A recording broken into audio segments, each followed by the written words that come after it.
सुल्तानपुर से एक चौंकाने वाली घटना सामने आई है।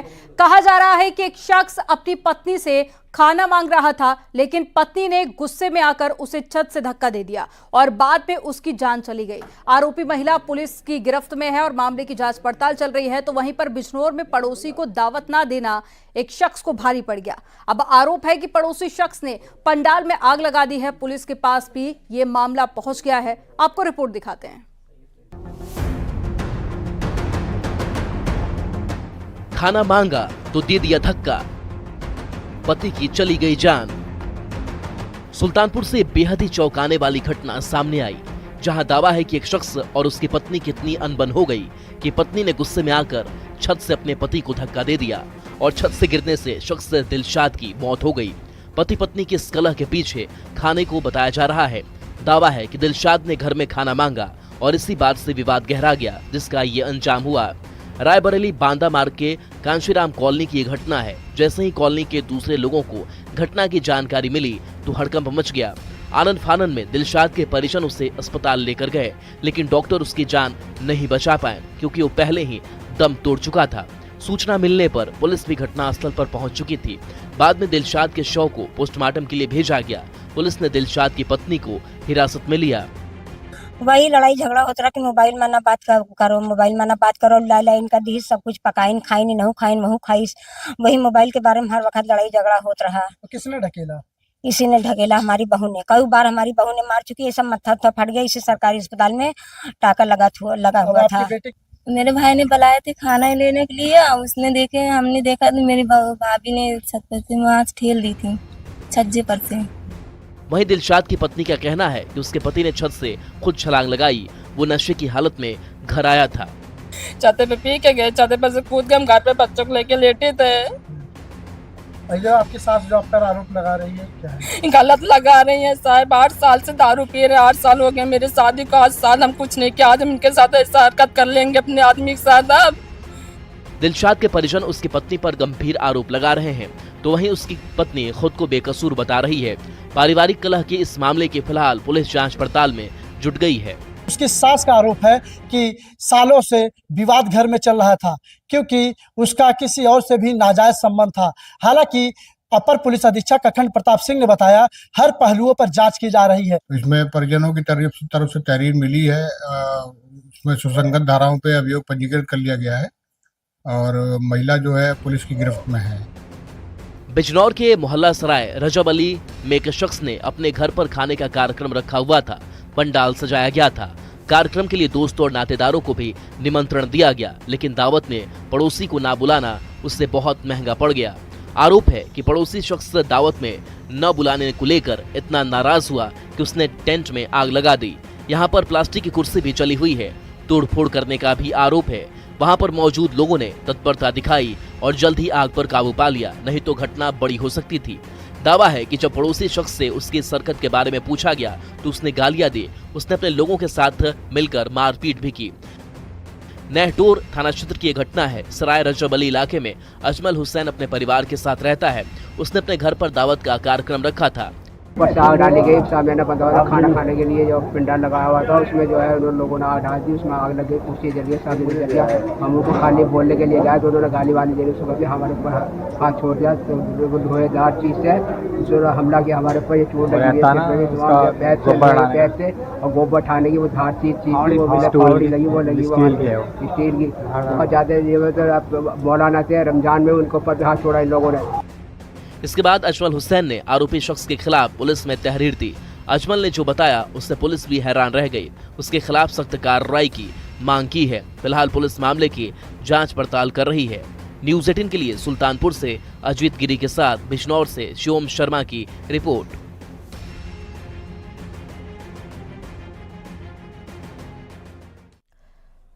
लखीमपुर खीरी में बाघ का आतंक देखने को मिला। यहां पर एक 60 साल के बुजुर्ग शख्स पर हमला कर दिया गया। घायल हालत में उन्हें अस्पताल में भर्ती कराया गया। वहीं बाघ के हमले के बाद में ग्रामीणों में जबरदस्त आक्रोश है। रिपोर्ट देखिए।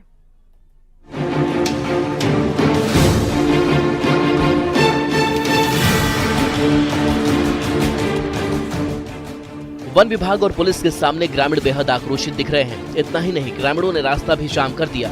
पुलिस ग्रामीणों को समझाने की कोशिश करती रही, लेकिन ग्रामीण मारने को राजी नहीं थे। ग्रामीणों का ये गुस्सा बाघ के आतंक को लेकर है। दरअसल लखीमपुर खीरी के मोहम्मदी वन रेंज से निकलकर एक बाघ हमलावर हो गया। मूड़ा जवाहर गांव के रहने वाले 60 साल के बुजुर्ग किसान मुन्ना लाल अपने खेतों पर काम कर रहे थे। बाघ दबे पांव खेत में आ चुका था, लेकिन बुजुर्ग को इसका अंदेशा ही नहीं हुआ। दावा है कि बाद में बाघ ने उन पर हमला कर दिया। आसपास मौजूद किसानों के शोर मचाने के बाद बाघ वहां से भाग गया। बुजुर्ग जख्मी हालत में खेत में गिरे हुए थे। मदद की तुरंत दरकार थी। आनन फानन में दूसरे ग्रामीणों ने बिना देर किए उन्हें अस्पताल लेकर गए, जहां उनका इलाज चल रहा है। लेकिन इस घटना के बाद इलाके के लोग बेहद आक्रोशित हो गए। वन विभाग की टीम भी गांव में पहुंच गई थी। ग्रामीण उनके खिलाफ नारेबाजी करने लगे। खेत में जो है गन्ना जो है जोतने गए थे, तो वहाँ जो है आके बाघ ने उन्हें तोड़ा। तो हम लोगों ने हम तो बाहर गए थे, जब दौड़ के आए यहाँ तो पता चला कि रोड पे हैं, तो हम ऑटो लेके गए वहाँ। उसके बाद में जब पता चला कि काफी जो है पूरा उनका शरीर आधा बिल्कुल तोड़ दिया, खा गया है। नाराजगी बढ़ती जा रही थी, जिसके बाद लोगों ने मुख्य सड़क पर जाम भी लगा दिया। मौके पर पहुंची पुलिस ने उन्हें शांत करने की कोशिश की, लेकिन वो मानने को तैयार नहीं हुए। इसके बाद पुलिस ने कुछ लोगों को गिरफ्तार करने की कोशिश की तो मामला और गंभीर हो गया। बाद में पुलिस ने बड़ी मशक्कत के बाद ग्रामीणों को शांत कराया और जाम खुलवाया। यहाँ लोगों ने रोड जाम किया था, इस मांग कर उसको पकड़ा जाए। इस संबंध में जो है उनके अधिकारियों से बातचीत कर ली गई है। शीघ्र ही उसको पकड़वाने की कार्रवाई की जाएगी। बाघ के लिए पहले, चूँकि बाघ को पकड़ने के लिए प्रयास पहले से जारी था, लेकिन गन्ना बड़े होने की वजह से ऐसा किया नहीं जा सका। लेकिन अब गन्ना छोटा है और शासन से वार्ता कर ली गई है। हमको शीघ्र ही लिखित आदेश मिल जाएगा और हम फिर ट्रैंकुलाइज करने का करेंगे प्रयास। और इस संबंध में सारा वन विभाग से बातचीत हो गई है, सब कुछ हो गया है। स्थानीय लोगों ने वन विभाग से बाघ को जल्द पकड़ने की मांग की है। लोगों का कहना है कि पहले भी बाघ कई लोगों पर हमला कर चुका है। बाघ के हमले के बाद पूरे इलाके में दहशत बना हुआ है। लखीमपुर खीरी से न्यूज़ 18 के लिए मनोज शर्मा की रिपोर्ट। हनुमान जी पर श्रद्धा रखने वालों की संख्या करोड़ों में है। वहीं काशी का एक मुस्लिम लड़का बजरंगबली पर बड़ी आस्था रखता है। उसने उनकी पेंटिंग भी बनाई है, जो सोशल मीडिया पर काफी वायरल हुई। आपको रिपोर्ट दिखाते हैं।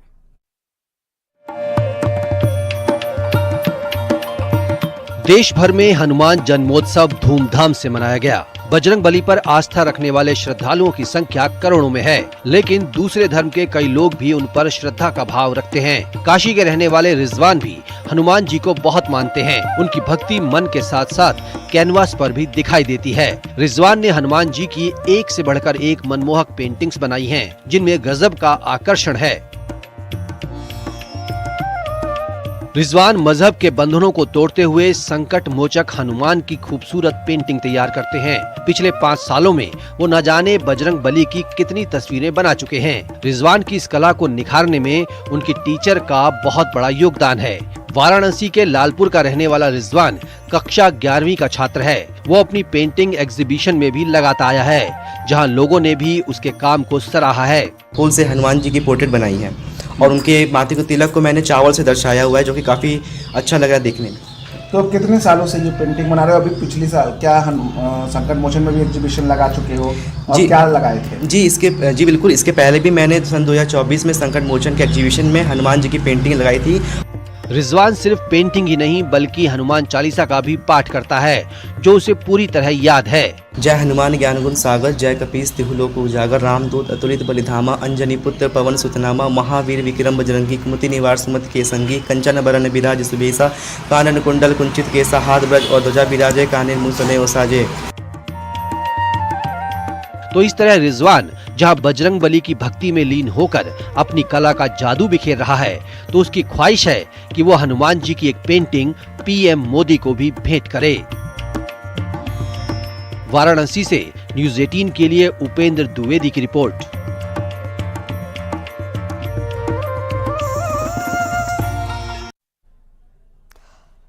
देश और दुनिया में जब भी शहनाई का जिक्र होता है, काशी का जिक्र सबसे पहले आता है, क्योंकि उस्ताद बिस्मिल्लाह खान ने शहनाई को एक नया आयाम दिया और प्रधानमंत्री के वाराणसी दौरे पर 21 उत्पादों को जीआई टैग मिला, जिसमें शहनाई भी शामिल है।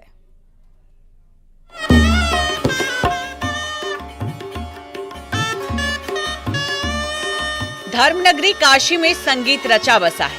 यहाँ का बनारस घराना देश विदेश में अपने संगीत वाद्य यंत्रों की विद्या के लिए जाना जाता है।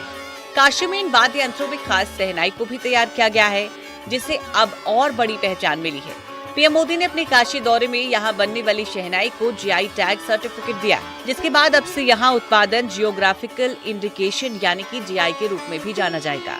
पीएम मोदी ने जनसभा में मंच से काशी के रमेश कुमार को जीआई का सर्टिफिकेट दिया। उनकी 4 पीढ़ियां इस काम में लगी हुई हैं और अब उनकी मेहनत रंग लाई है। जीआई मिलने के बाद रमेश कुमार और उनका पूरा परिवार बेहद खुश है। कैसे शहनाई बनती है और सबसे पहली बात जो है वो शहनाई को लेकर के जीआई टैग मिला, तो रोजगार को लेकर के कितना फायदा होगा और कितना परिश्रम का आप लोगों को फल मिला? सर अब ये मुकाम तो हम नहीं जानते थे कि ऐसा हमको हो जाएगा, लेकिन आज ये मोदी जी का और समझिए योगी जी का देन है कि हमको सम्मानित मिला। ये अब बहुत खुशी की बात है और उनका जितना समझ लीजिए कि उनका हर एक चीज जो हम निकालते हैं हम लोग को सब कुछ प्राप्त हुआ है। शहनाई को बनाने में 2 से 3 दिन का समय लग जाता है। इसे बहुत ही बारीकी के साथ तैयार किया जाता है। ये शीशम और सागवान की लकड़ी से बनाई जाती है। देश के अलग अलग हिस्सों से काशी की शहनाई को बनाने की डिमांड आती है। शहनाई घराना समझ लीजिए इसी जगह से बनारस से हुआ है, काशी से, और ये बनारस का ऐसा बनावटी होता है कि हम लोग इसका कुछ जो बचता है बहुत अलग ढंग का रहता है, अच्छा लगता है। तो आज बहुत दूर दूर के लोग बनारस से ही लोग शहनाई के लिए डिमांड रखते हैं, वहाँ से मंगवाते हैं। पेटेंट एक ऐसी ताकत है जिससे उस कला का कोई नकल नहीं कर सकता, उस नाम से कोई बाजार में अपना सामान नहीं बेच सकता। इससे उस विशिष्ट कला को कहीं भी विश्व के किसी भी क्षेत्र में हम भेजते हैं तो उसकी विश्वसनीयता मानी जाती है कि हाँ ये कला ये उत्पाद वहीं विशेष क्षेत्र का है। उससे उसको उचित मूल्य मिलता है और जो उसके कलाकार हों उसको पर्याप्त सम्मान मिलता है। किसी उत्पाद को जीआई टैग के जरिए किसानों और कारीगरों को बाजार में बेहतर दाम मिलते हैं। इससे रोजगार के नए अवसर मिलते हैं। सरकार के प्रयासों के चलते यूपी जीआई टैग प्राप्त उत्पादों की संख्या में लगातार शीर्ष पर बना हुआ है। यहाँ 77 जीआई उत्पाद जीआई टैग वाले हैं। बनारस में शहनाई के अलावा तबला, भरवा मिर्च, लाल पेड़ा, ठंडाई, तिरंगी बर्फी शामिल है। काशी में 32 उत्पाद जीआई टैग वाले हैं जो लाखों लोगों को रोजगार देता है। वाराणसी से न्यूज़ 18 के लिए रवि पांडे की रिपोर्ट। 500 सालों तक सत्ता का केंद्र रहे अल्मोड़ा के मल्ला और रानी महल को अब डेस्टिनेशन वेडिंग के लिए विकसित किया जा रहा है, जो कि पहाड़ में पर्यटन को पंख लगाने का काम करेगा। आपको रिपोर्ट में दिखाते हैं।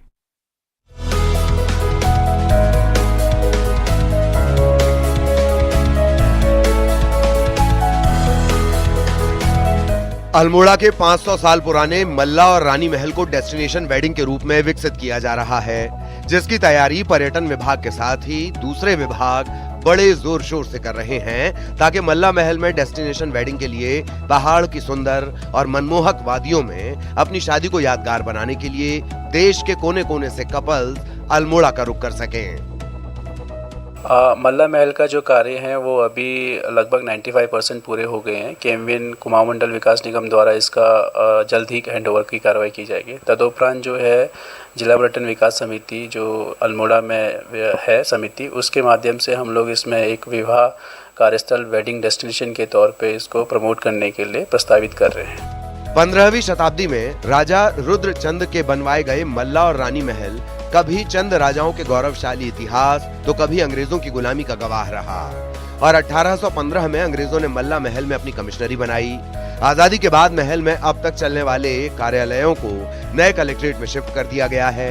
ऐतिहासिक महल के एक हिस्से में म्यूजियम और संग्रहालय बनाया गया तो दूसरे हिस्से में डेस्टिनेशन वेडिंग बनाने से जहां होटल व्यवसायी खुश हैं, इससे पहाड़ में पर्यटन बढ़ने की भी उम्मीद है। अगर वेडिंग पॉइंट के रूप में मल्ला महल को विकसित करेंगे तो इसमें आने वाले समय में बेनिफिट तो हो गई, मल्ला महल के खर्चे भी निकलेंगे उससे और वेडिंग, लेकिन इनको वेडिंग के लिए एक डेस्टिनेशन करनी पड़ेगी। अगर उसमें हर व्यापारी या हर छोटे आदमी भी करेगा तो गंदगी मचेगी। तो डेस्टिनेशन के लिए हमें इसको बाहर के जो अपने उद्योगपति लोग आते हैं उस टाइप के हमको देखेंगे तो बड़ा अच्छा रहेगा। मल्ला महल में म्यूजियम के साथ ही डेस्टिनेशन वेडिंग बनने से सरकार की आय बढ़ेगी, साथ ही स्थानीय लोगों को रोजगार भी मिलेगा और पहाड़ में पर्यटन को भी पंख लगेंगे। न्यूज़ 18 के लिए अल्मोड़ा से किशन जोशी की रिपोर्ट।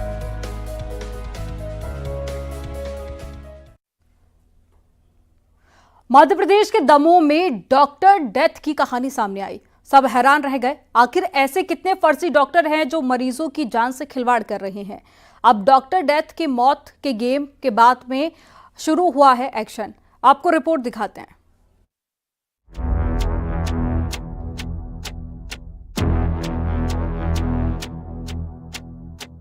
डॉक्टर कैम का मौत गेम, फर्जी डॉक्टर की कहानी। अब स्वास्थ्य विभाग का एक्शन, क्लिनिक की खुली पोल, डिग्री से लेकर लाइसेंस तक की जांच। दमोह के मिशनरी अस्पताल में 7 लोगों को मौत की नींद सुलाने वाले लंदन वाला डॉक्टर एन जॉन कैम, जिसका असल नाम नरेंद्र विक्रमादित्य यादव है, जिसके फरेब का जब काला चिट्ठा खुला तो फर्जी डिग्री, फर्जी रिज्यूम का खुलासा हुआ। रिज्यूम में नरेंद्र ने खुद को बताया यूके का रहने वाला, लंदन समेत कई जगहों से डिग्री लेने का जिक्र। 2013 से 2017 तक जर्मनी में बताई थी तैनाती की कहानी। इस फर्जी डॉक्टर ने एमपी ही नहीं पूरे देश को हिलाकर रख दिया है, जिसने हार्ट सर्जरी के नाम पर 7 मरीजों की जान ले ली।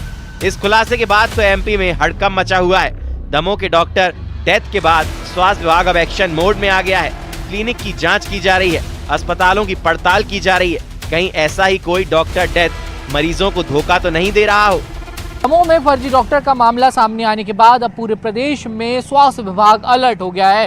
राजधानी भोपाल के भी कई क्लिनिक्स पर कार्रवाई की गई। ये वो क्लिनिक हैं जो तय मापदंडों के अनुसार नहीं चल रहे हैं या फिर इनकी परमिशंस में कोई ना कोई कमी पाई गई है।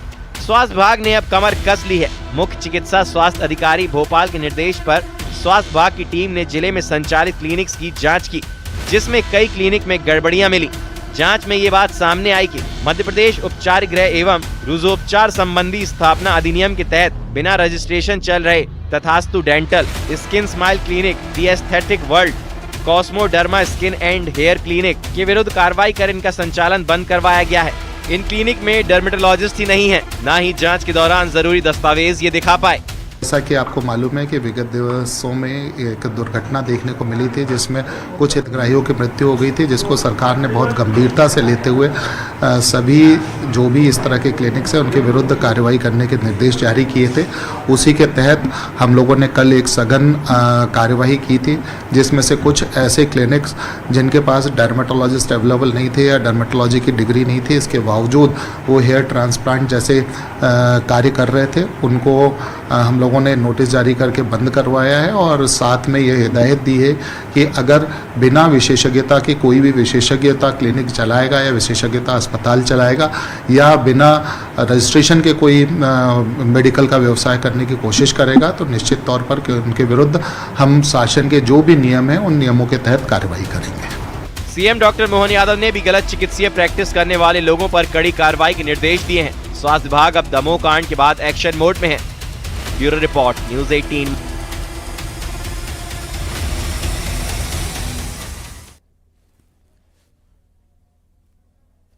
एक ऐसा पुल, जब कोई उस पुल से निकलता है तो वो खींच लेता है। आप भी सोच रहे होंगे कि आखिर अंधविश्वास की एक कैसी कहानी है। आपको एक रिपोर्ट में दिखाते हैं।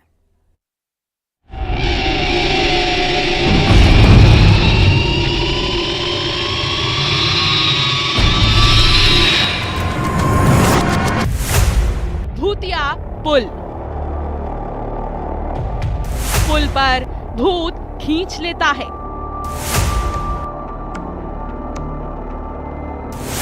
क्यों होते हैं यहाँ हादसे? मौत का कुआं, मौत का पुलिया। एक्सीडेंट की अजब कहानी। ग्रे स्पॉट पर जरा संभल कर।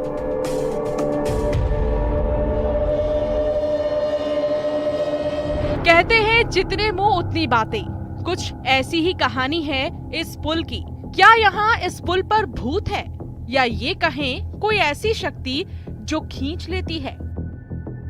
ये हम नहीं कह रहे, बल्कि लोगों का कहना है, या कहें कुछ लोगों को यहाँ भूत का डर सताता है। सुनिए लोगों के मुताबिक इस भूतिया पुल की अंधविश्वास की कहानी को। भूत प्रेत का कोई सख्त सुविधा भी है, ऐसा तब तो फिर अचानक घींच लेता है। मौत भी हो रहा है ना? मौत बहुत ज़्यादा सबसे ज़्यादा इस जगह हो रहा है। सीधा पुल से नीचे सीधा झटका जा रहा है। बलरामपुर का नेशनल हाईवे 343 पर सेमरसोत के पास बना पुलिया, जहां से गुजरते वक्त लोगों को डर सताता है, मौत का डर। इस संकरे पुलिया पर कई बार एक्सीडेंट हुए, कई लोगों की जान भी गई है, कई बार हादसे में लोग घायल हुए, लेकिन भूत की कहानी अपने आप में अजीब लगती है। जिनका कहना है उनके पूर्वजों ने ये बात बताई थी। हाँ, हमेशा एक्सीडेंट होता है। पुलिया जर्जर हो चुका है, जो कि यहाँ एनी टाइम एक्सीडेंट होते रहता है। कभी मछली गाड़ी, कभी क्लिंकर, कभी छोटा गाड़ी, आए दिन एनी टाइम यहाँ दुर्घटना होते रहता है। खैर, ये तो वो बातें हैं जो लोगों के जहन में हैं, लेकिन सवाल तो ये है, आखिर इसे मौत का पुलिया या मौत का कुआं क्यों कहा जाता है? तो यातायात पुलिस की माने तो इसे ग्रे स्पॉट बताया गया है, जिसमें हादसे की वजह या तो ड्राइवर की लापरवाही या फिर दूसरी कमी हो सकती है। हादसे होने की कई सारी वजह होती है, कोई एक वजह जो है वो रिस्पॉन्सिबल नहीं होती है। कुछ तो ड्राइवर की गलती की वजह से होती है और कुछ रोड में खामियों की वजह से होती है, जिसको हम ड्राइवरों को तो समझाइश लगातार दिए जा रहे हैं और चालानी कार्रवाई भी किया जा रहा है। आखिर इस पुलिये पर गुजरते वक्त सफर कैसे आसान हो, कोई हादसा ना हो, इसके लिए प्रशासन कमर कसे हुए है, जिसमें अंधविश्वास की ऐसी कहानी यानी भूत खींच लेता है, स्पीड ब्रेकर है, ऐसे अंधविश्वास से बचें और ऐसे जगह पर सावधानी से गाड़ी ड्राइव करें।